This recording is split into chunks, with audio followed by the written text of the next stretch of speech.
We all know that, right? That what the world needs is love. And we can see in our mind's eye the world we think should be, right? You know, don't you? Yeah. You know. You know. It's not hard to have a picture in our mind of how the world should be. And if we were struggling at all with that, Centers for Spiritual Living gives us that beautiful global vision that we seek to hold of a world where there is, in fact, enough love and respect and kindness for everyone, where there are resources to be shared, not used as commodities, that there is community, not transaction, that our focus is free to be on the arts and creativity and joy and helping one another and being with one another, yeah? You can imagine it, right? And sometimes that's where it stops. We all know what should be, but then we get caught on the edge. This whole month we've been talking about the edge of our divine action, the edge of our divine femininity, the edge of what we know, right up to the tippy edge. But we don't know what's next, and so we're afraid to step. And today we get to talk about the edge of the possible. We think of it as that first step beyond the known. Oh no, am I going to fall? Friends online, there's a step here in case you can't see it. The edge of the possible, meaning beyond that which we know for sure, beyond that which we have glimpsed with our human eyes in the manifest form. But if we are never willing to go past that edge, can we get to that thing that we just sense in our hearts ought to be available for everyone? Because it's not in my known experience. I would love to say it's in my known experience that I have lived in communities that are completely supportive of one another, completely non-judgmental, completely sharing of resources and commitment and joy. I would love to experience that. And I think we get about as close as I've ever seen here at New Vision Center. And yet, we're a room full and a planet full of people who want that greater next thing. You can't be in a meeting around here without getting someone to say, yes, but what comes after that? Yes, but how do we make it bigger? How do we touch more lives? How do we open up more hearts? How do we support more families? We know we want it. What in the heck is in our way of co-creating bigger possibilities? Yes, even bigger than the really wonderful possibilities we have already co-created. I think one of the things that can happen to us as humans, and I will absolutely claim that this is true for me, is that I burn out all of my big co-creation energy by getting lost in the outrage of what is not already the way I think it should be. Whether it's what's happening in the news, or your family, or your job, or with your adult children who don't always listen to you, even though you know what the best choice is. Why do they even call us if they're not going to listen? And then what do? We can, if you're like me, have a tendency to call up a friend and have a nice, gentle, not at all venting or angry conversation that might kind of look like this. And then she said, blah, blah, blah. And then, it's just me. And allow yourself to remember how much energy gets worked up in that big, right?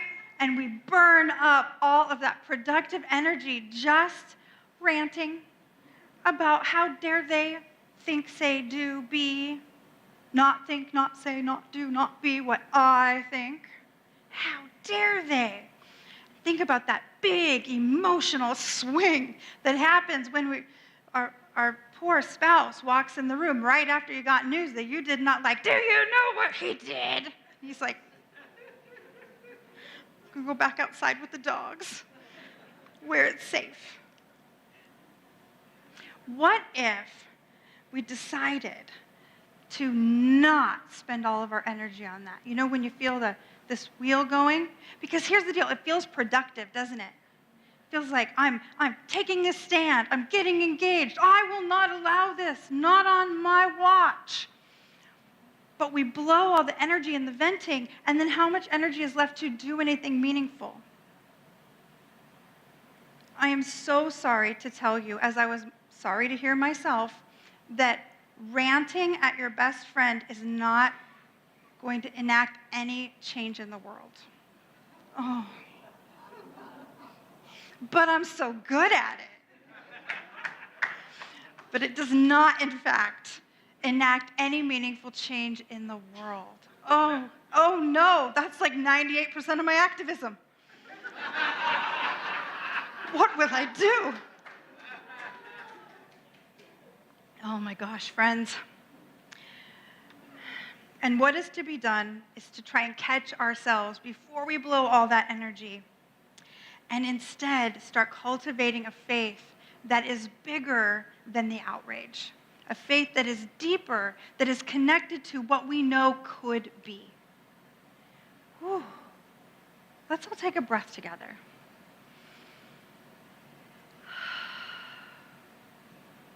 What if we set as a little psychological trigger in our own minds, because you can do that, you can decide that once you hit that roar energy in the venting, you think, oh wait, Spirit's got this.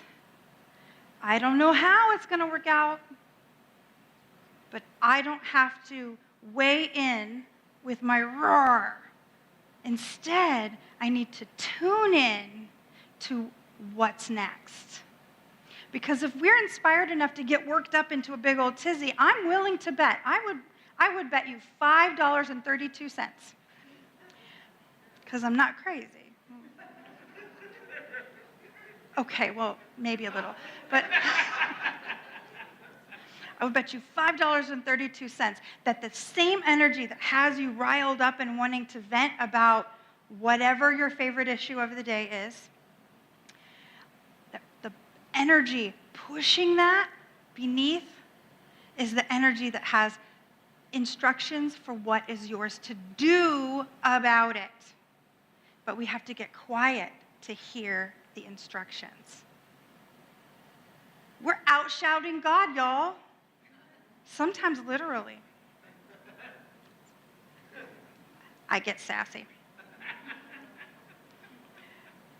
One of the essential tools, I'm going to pause. This is a quote from Estelle Frankel, one of our beautiful, beautiful writers in the New Thought personal development space. One of the essential tools of faith is imagination. Every journey into the unknown requires imagination, the ability to see through things that are not yet visible or manifest. So sinking into this deeper faith is about connecting to that higher vision and then trusting that Spirit knows how to get us from here to here. There's a path.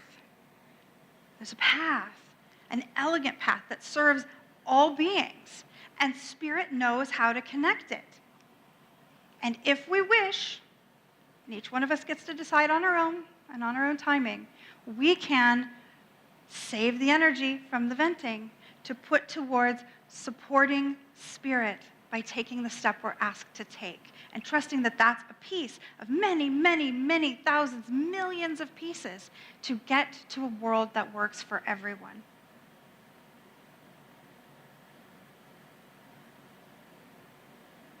Breathe into it.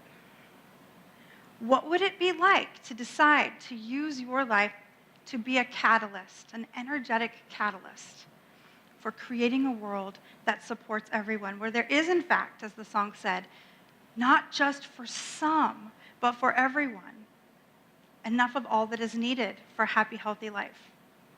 What if you chose? It's not hard. It's a shift of one set of thoughts for another. It's the shift between what's wrong and how do I fix it to Spirit's got it, where am I called? Spirit's got it, where am I called to be part of that path? Oh, and it's hard to lay down the fix-it wrench. I get it. It's so satisfying and superior to figure out what's wrong out there and then tell them how to fix it. Own it. It's kind of fun. It just doesn't do anything. Because you tell somebody what they ought to do, what do? You can't make me, right? It's like you just gave them ammunition to not do what you think that they should do. And hey, by the way, you know how you don't like anybody to tell you what to do? Oh man, it goes the other way. They don't like it either.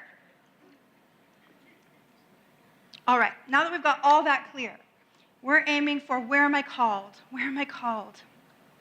Thankfully, it's not just Julie.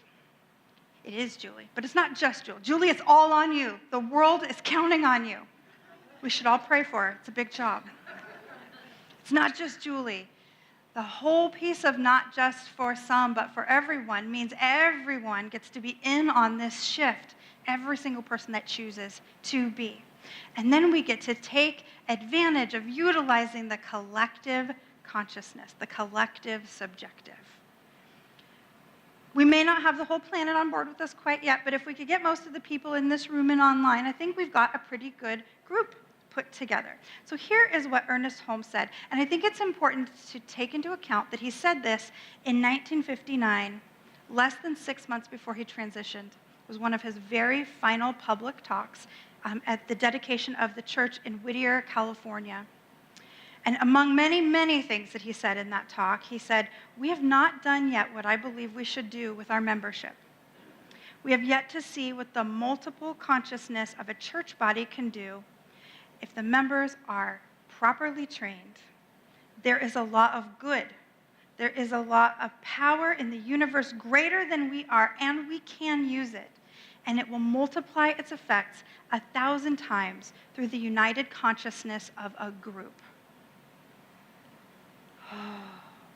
It will multiply its effects 1,000 times through the consciousness of a group if we are united. What might happen if we aligned in a vision that good is available for all? That what is needed is available for all, and that we are each willing to become workers on that path if called by the divine. I'll tell you one thing it frees up for us. We don't have to agree what good is. You know, usually when I've got a committee of, say, 10 people, 2 people of the 10 see the world from a very different perspective. And it's difficult to come to agreement what the goal is.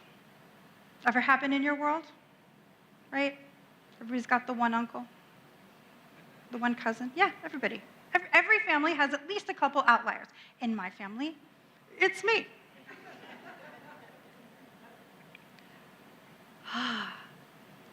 But when we are talking about things like love, good, resources, those aren't policy conversations. We don't have to come to agreement on exactly how the food delivery van will arrive to feed the people. No, that's a fix-it. We gave that up in the last step, remember?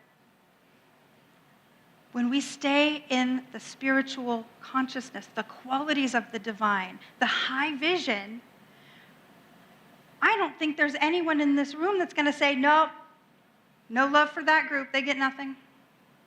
Let them be hungry, let them be homeless, I don't care. No, right?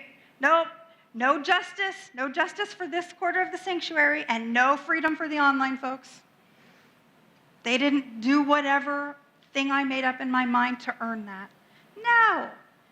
We all believe, or we wouldn't be here, that goodness, love, enough of needed things is for everyone, the whole world.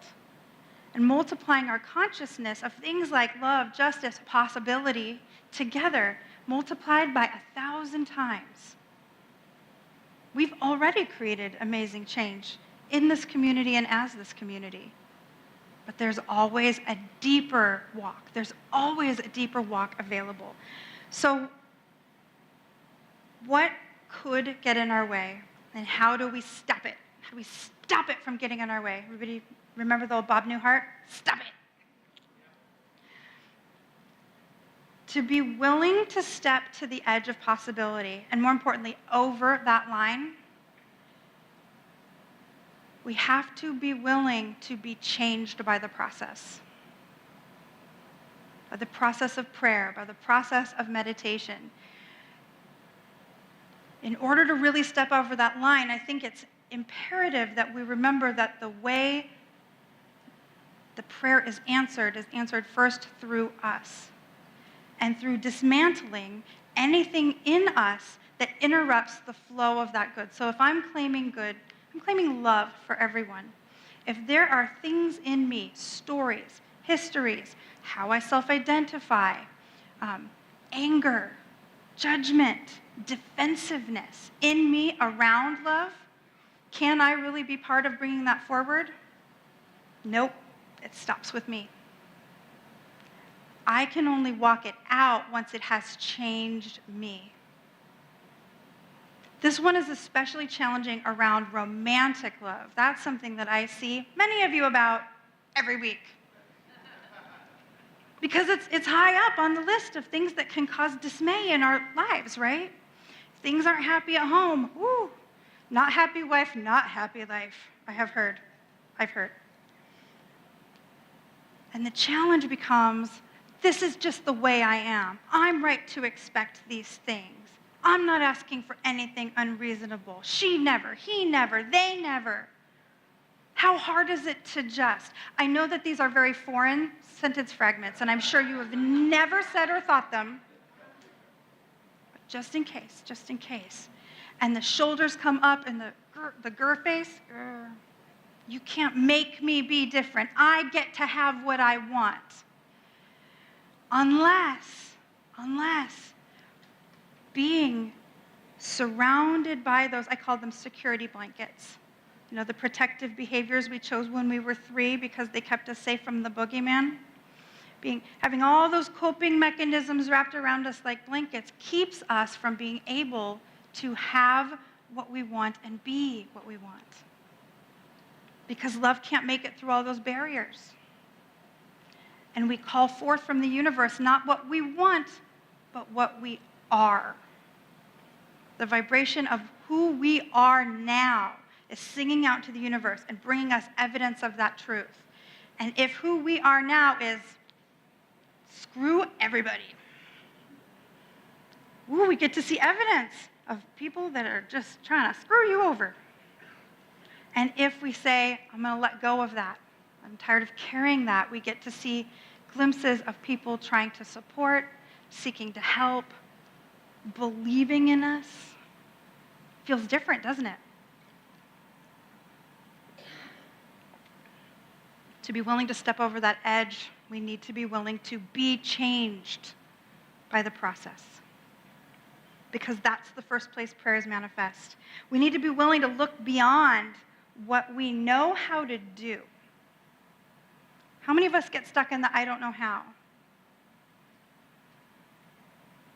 Absolutely, I get stuck in the I don't know how, even though there is a YouTube for everything. And barring that, call Mark Arnold, but only if it's computer issues. Here's why we get stuck with I don't know how. We're going to take a breath because this one might sting a little bit. We get stuck in the I don't know how because we still believe we have to do it alone. When literally we never do anything alone. Daniel Nahmad has a great song, I don't have to know where the wind blows, because God knows. Even more than YouTube. God has the answers to all of it. Knows whatever you can imagine, whatever you can dream of, Spirit can connect those dots. The entire universe conspiring for our good along that line of our intention. If we will Let it. You know, in spiritual mind treatment, that last step, release, if you haven't taken a class, you might not know what I'm talking about, but you'll recognize it in treatments where we say something like, and so I release this word into the action of universal law, and let it be. We're doing that so that we don't say, I have to do this thing, I have to do it all by myself. I'm going to trust God, but I'm going to hold it in my hand in a white-knuckled grip and not actually give it to God ever because I am in charge. If we don't let Spirit have it, it can't make the path. Okay, so what are the rules we've made up so far here? We've got chill on the venting. Don't blow all your energy on outrage. We've got stop looking for what's wrong and open up to what you're called to. Let God actually have it. It's okay to not be the expert. It's okay to not be the hero, even though that is very tempting. Let Spirit have it. Dream the big dream, that piece of imagination that deepens all faith, and let Spirit do what it knows how to do and walk out this thing that you're wishing to call forth. To imagine something bigger, more audacious, more amazing. Disneyland for religious scientists. The yummiest world that we can imagine. One of my more favorite people, Reverend Elisha Christopher, who is the senior minister over at the Santa Cruz Center, he said this, and I'm going to use it as our conclusion. As a spiritual community, we are not just here to be comforted by possibility. We're here to create it. We stand at the edge. We don't peer into the void. We peer into infinite potential. And so this is the invitation this week. As you run into things in the world, things of ideas, things of history, things of relationship, that do not please you, and there will be a few, I invite you to ask this question. What am I being called to create here? What am I being called to create here? I'll be doing it all week. Will you be with me? Yes, and so it is.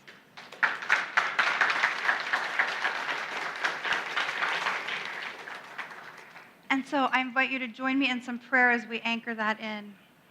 Oh, there is only one life, one love, one wholeness, one power that has created everything that is and everything that ever will be, every person, place, thing, situation, relationship, and unfoldment. It has created it out of its own substance, so each is inherently creative, powerful, beautiful, filled with love. And as I know that I am one of those creations, I remember that everyone within the sound of my voice is one of those creations of the divine, and that each is imbued with the divine qualities to the fullest potentiality. There is nothing that can be created in spirit that could not be created through any specific individual. Each of us unique and yet one in that infinite oneness. And so knowing that, I affirm that this is a community that is unified in the direction of global good. Peace, love, more than enough abundance, support, safety, joy, community, not just for some, not just for us, but for everyone. And I affirm that this community is continuing to expand our consciousness, to think bigger, to touch more people, to open more hearts, to creating more joy everywhere we go. I'm so grateful to know that we are aligned in this high purpose, and to know that that which we speak, believing into the law, must be manifest. And so I claim it for each and every one of us as I release this word into the action of universal law and let it do what it does. I let it be and call it good as we say, and so it is.